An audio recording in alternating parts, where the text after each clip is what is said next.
buenas, os damos la bienvenida un día más a esta sección que organiza la editorial Editatum. Yo soy Ángela de Toro y hoy tenemos con nosotros a Rafael Santamaría, que es un autor que ha escrito el Guiaburros Meditación, así que vamos a conocerle mejor tanto a él como a su libro. Muy buenas, Rafael.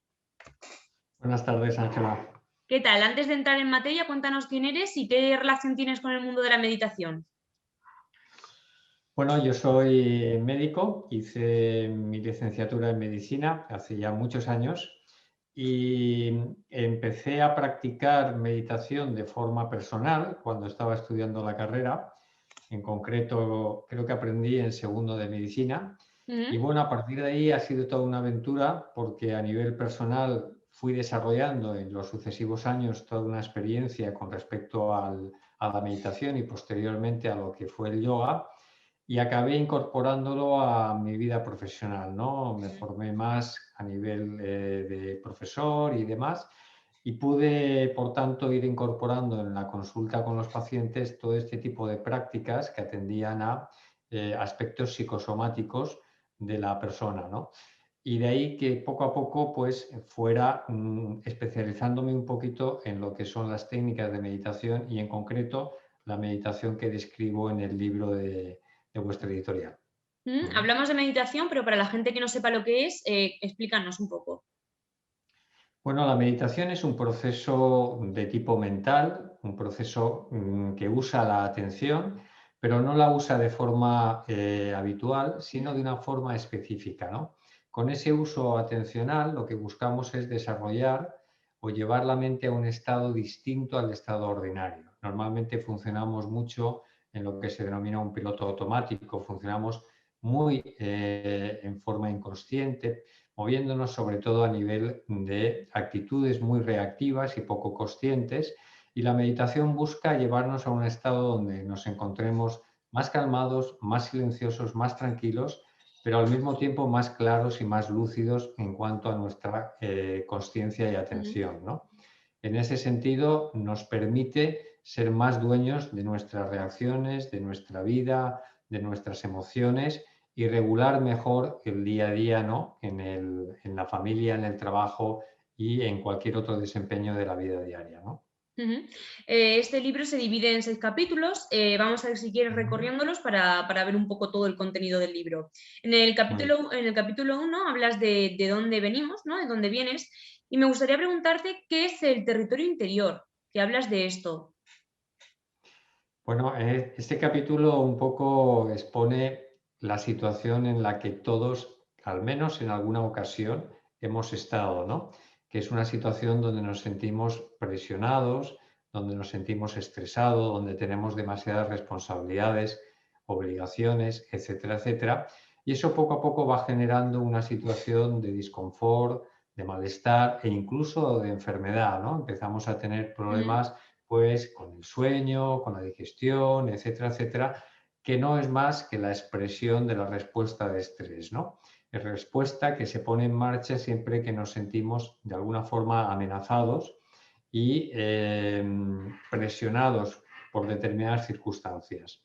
El territorio interior es todo ese mundo interior que somos, que es nuestro cuerpo psicológico, es nuestra personalidad, nuestra forma de ser, nuestro carácter, todo ese mundo subjetivo que nosotros sentimos y que los demás a veces no ven en su totalidad porque solo ven nuestras reacciones y nuestras conductas, pero que sin embargo tenemos dentro de nosotros todo un cúmulo de experiencias, condicionamientos, huellas, traumas que han dejado las distintas situaciones, relaciones y experiencias de la vida, ¿no? Toda esa materia interior que somos, toda esa materia psicológica es el territorio interior y es el campo fundamental donde la meditación va a incidir. ¿Y cuál es el viaje de la meditación? El viaje de la meditación es un viaje de purificación, porque en realidad todas estas experiencias que han ido dejando su pozo, han ido dejando su huella en nosotros, van poco a poco limitando nuestra potencialidad. Es como que a un cristal transparente se le empieza a depositar más y más capas de polvo hasta que al final ese cristal se torna opaco e impide ver con claridad las cosas, ¿no? Lo mismo ocurre con nosotros, con el cristal de nuestra mente. Por tanto, la meditación es una forma de limpiar, de despejar de nuevo, de devolver la mente a su estructura original, que es una estructura fresca, lúcida, tranquila, calmada, ¿no? Que permita ver las cosas con objetividad y que nos permita actuar en el mundo con mejores decisiones, más claras y con más discernimiento. En el capítulo 2 te centras en saber qué no es meditación, porque hay muchas prácticas o actividades que a lo mejor se toman como meditación. ¿Cuáles son? Sí, porque hay muchas prácticas actualmente que pueden utilizar, y de hecho utilizan recursos como los que utiliza la meditación, ¿no? Ujú, Utiliza la atención, utilizan las sensaciones, las emociones, el pensamiento.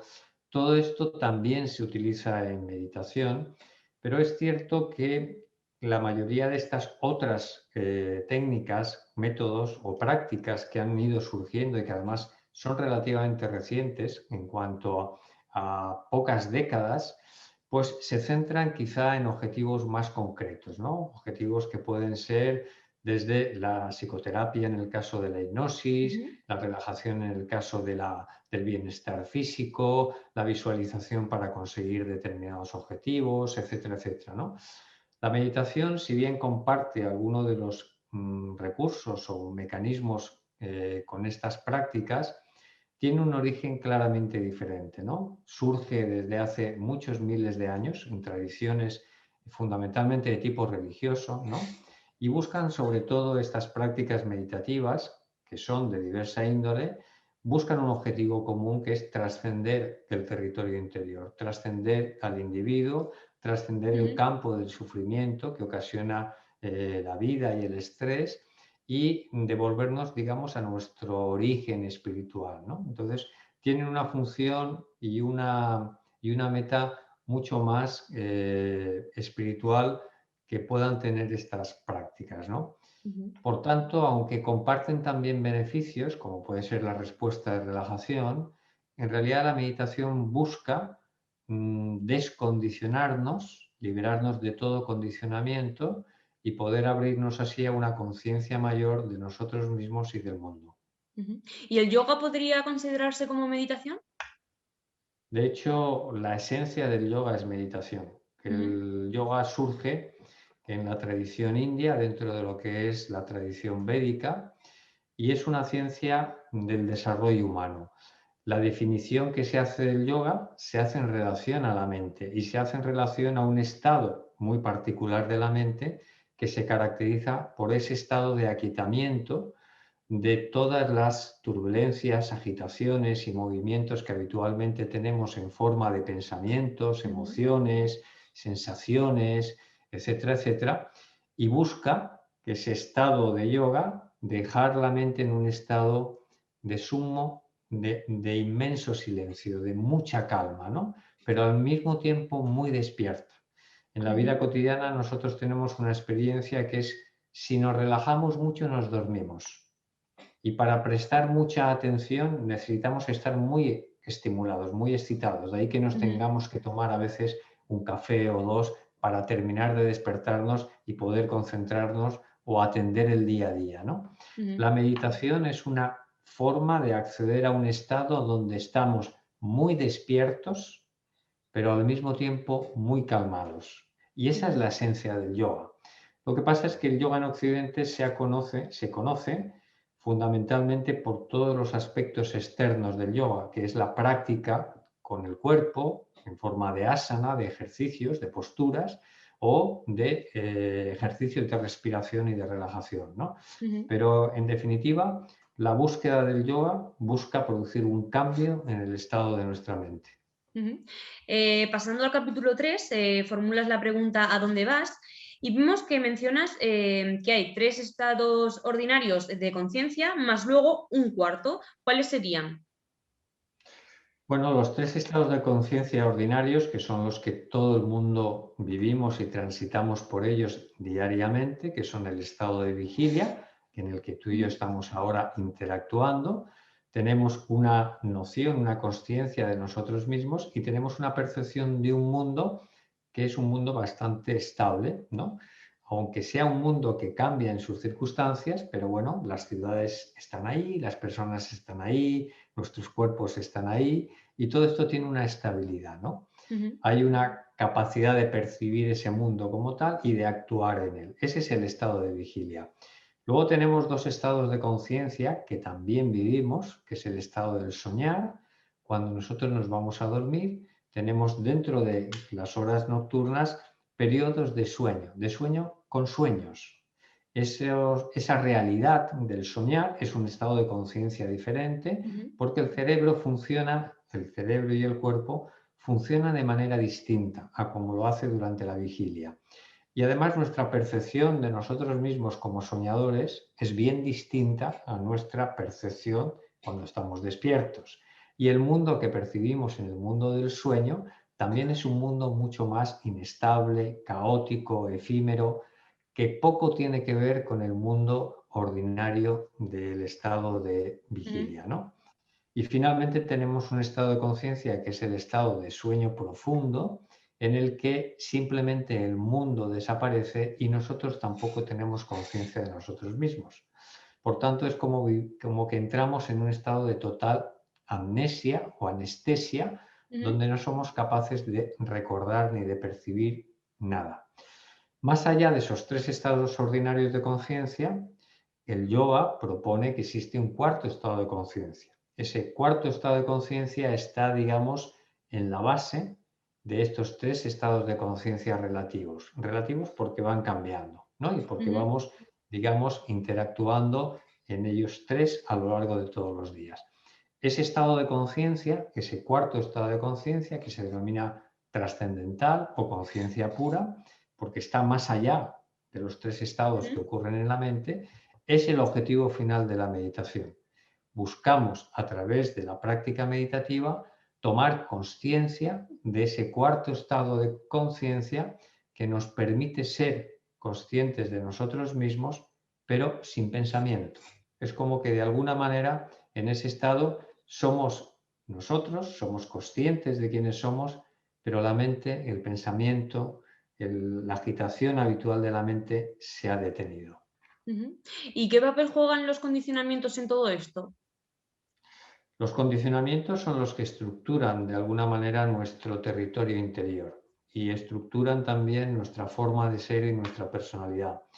En función de nuestras experiencias tempranas, en la infancia temprana, y en base también a una pequeña parte del temperamento que heredamos, se conforma una forma de ser, que es una forma que nos permite lidiar y adaptarnos al mundo que estamos experimentando de nuestra familia, de nuestros padres y de los años tempranos de la vida, ¿no? Esos condicionamientos lo que hacen es estructurar nuestra mente, nuestra conciencia y por tanto generan una individualidad y una personalidad que ve el mundo de una determinada forma y no puede verlo de otra manera. Ujú, Digamos que estamos condicionados como si nos hubieran puesto unas orejeras a ver solo en una dirección determinada. Eso lógicamente nos limita.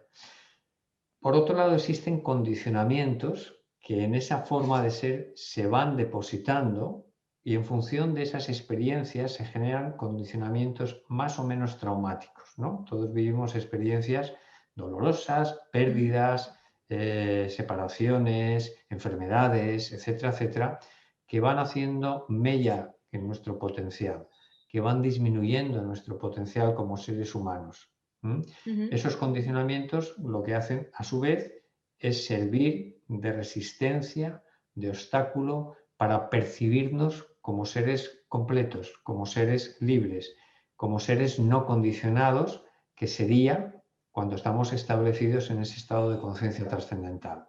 ujú. ¿Mm? En el capítulo 4 ya entramos más en lo que es la meditación y quería preguntarte cuál es el proceso de meditación y el objeto también. Bueno, existen diversas prácticas de tipo meditativo, ¿no? Dependiendo de dónde utilizo yo la atención. Ujú, Es decir, yo puedo depositar la atención en un objeto con los sentidos despiertos. Casi, por ejemplo, hay prácticas meditativas que se hacen caminando o con cualquier tipo de acto cotidiano, ¿no?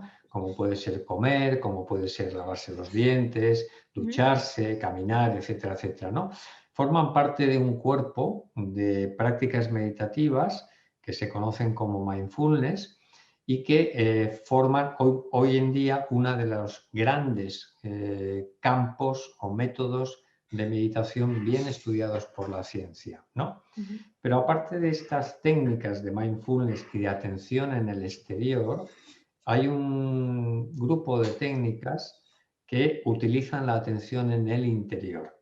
El ujú, cuerpo se queda inmóvil, los sentidos se interiorizan y aparece, digamos, la experiencia de un mundo interior que va a ser diferente o ligeramente diferente a las prácticas externas.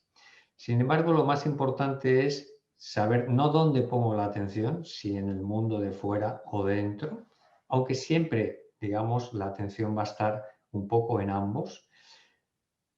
Depende de cómo use yo la atención, se van a definir tres grupos de prácticas ujú, diferentes. Prácticas de tipo concentrativo, prácticas de atención activa y libre, como son la mayor parte de las técnicas de mindfulness, pero también hay otro tipo de prácticas que son prácticas de atención pasiva y de actitud libre, que son las ujú, que yo estoy mostrando y enseñando en el libro que he escrito. Esta práctica de atención pasiva libre es una práctica muy simple, que no requiere esfuerzo, no requiere un control cognitivo que se llama, no requiere una atención activa o concentrativa y que por el mero hecho de ponerla en marcha permite que la mente vaya hacia el interior, permite que la mente empiece a disminuir su actividad y que ujú, por tanto entremos en una respuesta de relajación y en una experiencia más profunda del territorio interior. ujú. Pues estamos ya terminando casi la entrevista, vamos ya por el quinto capítulo en el que hablas de la práctica de la meditación. Como todo, imagino, esto también tiene unos preliminares que tener en cuenta. ¿Cuáles serían? Bueno, los preliminares lo que hacen es prepararnos y facilitarnos para la meditación. Como es una meditación que hacemos Ujú, interiorizada, con el cuerpo inmóvil, con los sentidos hacia adentro, requerimos de una postura y requerimos de una postura que sea cómoda. No necesitamos ninguna postura que hayamos podido ver en muchos meditadores o practicantes de yoga, sino lo importante es simplemente estar seguros en la postura y cómodos. ¿Seguro por qué? Porque nos vamos a relajar con la práctica meditativa. Entonces, si estamos en un sitio inestable y nos relajamos demasiado, nos podemos caer. Entonces, hay que buscar que el cuerpo esté bien seguro ujú, en una buena silla o en una posición, si estamos acostumbrados a hacer alguna práctica de yoga en las típicas posturas meditativas, y que tengamos la espalda recta. ¿Por qué? Porque cuando uno está sentado, el cuerpo está mandando una señal al cerebro de que estamos despiertos, ¿no? Hacer una práctica meditativa con el cuerpo tumbado puede inducir fácilmente al sueño y a dormirnos mucho más que a la práctica meditativa. Entonces, el preliminar fundamental es tener una postura adecuada y, lógicamente, tener tiempo para poder practicar, ¿no? No se exige un gran tiempo. Lo que yo recomiendo es una práctica una o dos veces al día, entre 20 y 30 minutos, para que de alguna manera uno pueda entrar ya en ese proceso meditativo y de respuesta de relajación y obtener los beneficios que la meditación produce, ¿no? Hay ujú. muchos otros requisitos que son mucho menores y que lo único que hacen a lo mejor es facilitar la práctica, ¿no? Un entorno silencioso, el disponer de una habitación o de un espacio donde no vaya a ser molestado. Todo esto lo que hace es contribuir a que la experiencia meditativa sea más satisfactoria y sea más profunda. ¿Mm? Ujú. Hablabas de los beneficios de la meditación. ¿Cuáles serían? Así citando algunos por encima. Bueno, la meditación produce tremendos beneficios a nivel fisiológico, a nivel psicológico y a nivel social también, ¿no? Hoy tenemos miles, tal Ujú, cual, miles de estudios científicos sobre diferentes prácticas meditativas, siendo las más importantes, sobre las que más se ha estudiado la meditación trascendental como técnica de atención pasiva libre y el mindfulness como técnica de atención activa libre, ¿no? Entonces, la mayor parte de las técnicas meditativas producen mejoras en la salud fisiológica, mejoran una disminución clarísima de los patrones relacionados con el estrés. Por ejemplo, disminuyen el cortisol, que es la hormona del estrés crónico, disminuyen la resistencia galvánica de la piel, disminuyen el ritmo respiratorio y el ritmo cardíaco. Todo esto son sinónimo de respuesta de relajación. En el momento en que producimos una respuesta de relajación, entramos en lo que denominamos una fase de restauración. La fisiología se restaura, se regenera, se cura, se sana, se repara. Por tanto, conlleva toda una serie de beneficios. El cerebro empieza a funcionar de manera diferente. Hay un mayor aumento del flujo sanguíneo al cerebro cuando estás meditando, y esto es tremendamente importante. El cerebro entra en modo relajación, en modo alfa, de manera mucho más claro e intenso que cuando simplemente estás con los ojos cerrados. El cerebro es capaz de entrar en coherencia, es decir, diferentes áreas del cerebro empiezan a funcionar al unísono y eso permite aumentar la creatividad, permite aumentar la eficiencia, permite ver con claridad diferentes lados de un mismo problema, etcétera, etcétera. Hay muchos resultados que produce la meditación. Mejora la inteligencia, mejora la memoria, la capacidad de atención, la productividad en el trabajo, etcétera, etcétera. Innumerables beneficios. Y en cuanto al último capítulo, hablas de cómo consolidar esta práctica. ¿Cómo lo hacemos? Bueno, la vida cotidiana es una vida muy ajetreada. Todos tenemos una agenda muchas veces llena y saturada de cosas, ¿no? Introducir la meditación en la vida cotidiana a veces no es fácil, ¿no? En ese sentido, este último capítulo nos habla de algunas de las cosas que nos pueden permitir hacer meter esta práctica en el día a día sin que nos sintamos más estresados, ¿no? Entonces, por ejemplo, darle una prioridad a la meditación, conocer que la meditación produce una serie de beneficios, no solo porque lo hemos leído o alguien nos lo ha dicho, sino porque empezamos a experimentarlo nosotros. Significa que vamos a priorizar, a motivar, y cuando estamos priorizando algo, le damos importancia y seguro que le encontramos el espacio para meditar, ¿no? Si yo aprendo a planificarme el tiempo, a saber que tengo un tiempo limitado, pero que parte de ese tiempo quiero ocuparla en la meditación, voy a poder redistribuir el día a día para hacerle su hueco, ¿no? En la meditación. Cuidar la salud, cuidar la alimentación, cuidar el sueño, todo esto hace que nuestra fisiología y nuestra salud estén en mejores condiciones, y si nosotros estamos mejor, menos estresados, la meditación va a ser más profunda, va a ser todavía más satisfactoria, ¿no? Entonces, bueno, es un capítulo donde mezclo varias cosas que nos permiten, haciendo pequeños cambios en el mundo de afuera o en el mundo de nuestra propia psicología, hacerle un hueco a la meditación, digamos, abonar la semilla de la meditación y que ésta germine de manera más fuerte, ¿no? Claro, pues Rafael Santamaría, autor del Guía Burros Meditación, muchísimas gracias por compartir con nosotros todos tus conocimientos y recordarle a todos los espectadores que pueden adquirir tu libro tanto en www.guiaburros.es como en Amazon como en las mejores librerías. Ha sido un placer que estés hoy con nosotros, Rafael. Muchas gracias a ti y a la editorial. Hasta pronto. Hasta luego. Chao.